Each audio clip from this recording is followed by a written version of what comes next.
That is a nice way to be. Yeah, I think we forget sometimes just how good life. Well, there's the thing again. How come it's so easy to be gripey, but it's not easy to be happy?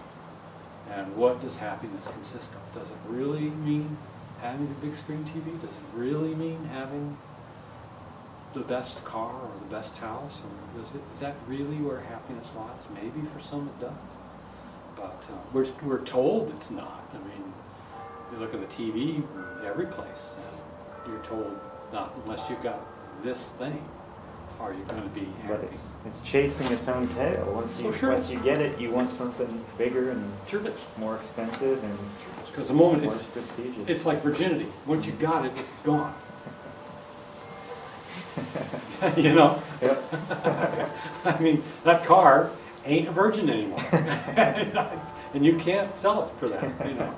So it's shot. So it's never, the attainment of it loses it. Now, almost by attaining it, you lose it.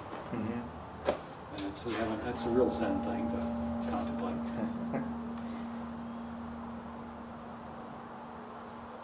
Well, I'd like to steer us back to more of the blacksmithing aspect. Let me give a little air to the fire. Sure. One of my other great interests is astronomy. And I'm working with iron, working with steel, working with coal. And iron in particular is an element. It's an element. It is one of the, it's a primary element.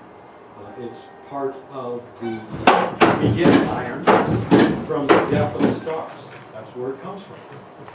And the Earth wouldn't exist other than the fact that we're a rocky planet.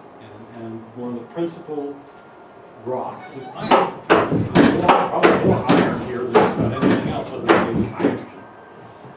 But iron is what makes this planet what it is. So, I'm working with dead stars. That's really what it is. So it's pretty easy to get lost or to get into the metaphysical side of it, because when you start thinking, oh man, I'm working with dead stars, and that means the star would have had to have been born, done its life, blown up, had that stuff drift through space, millions. Well, to quote Carl Sagan, nothing, which is something he never said, billions and billions. He never said that, really.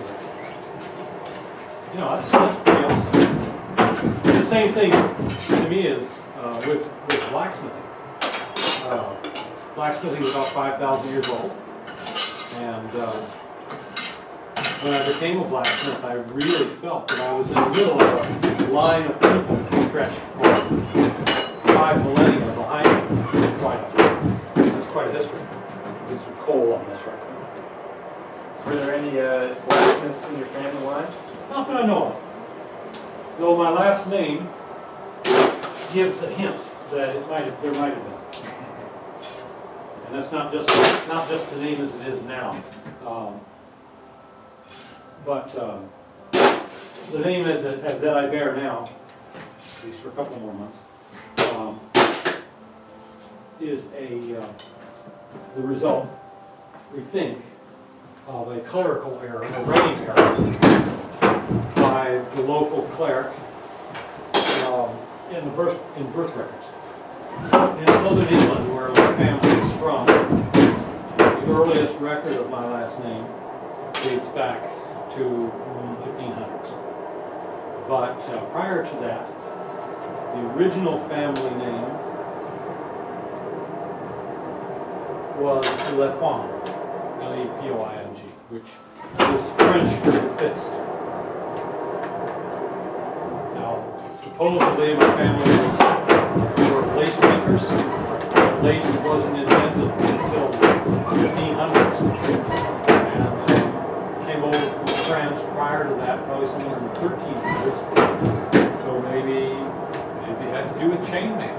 Maybe because my family's name was the Fist in French, perhaps. You know, they were blacksmiths, so maybe it's a recessive gene which is finally popped up 500 years later.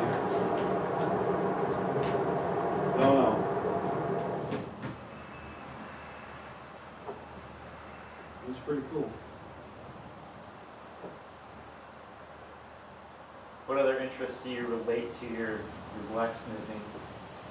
Like, Well, being in the blacksmith shop, there is, I've often told students this, it's a combination of, even though I'm not really fond of it, math, but I do enjoy it sometimes when everything works out all right.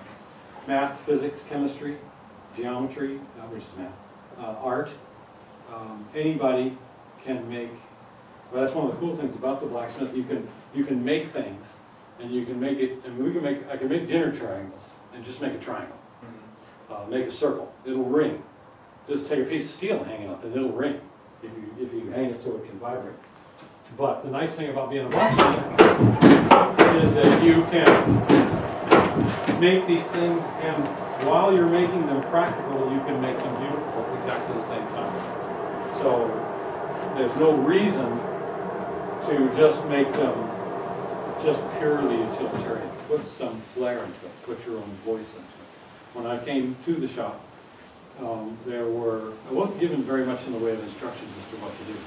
So I decided that there was a dinner bell, there was a boot scraper, there were things that existed, but I would make my designs, make my own variations on them so that people would know when I was in the shop. This was my period of years. Because if it's made like this, you'll know I made it. It wasn't made like that prior to, and I hope to God that whatever comes follows me won't make them in the same way. They'll find their own design. Because that's one of the few things that you got, the way to establish yourself. And to a certain extent, working in steel, for all practical purposes, some of my work is immortal. Because steel, what's it gonna do? Other than just rust away, and that's going to take a long, long time. But some of my work potentially will be here until the planet vanishes.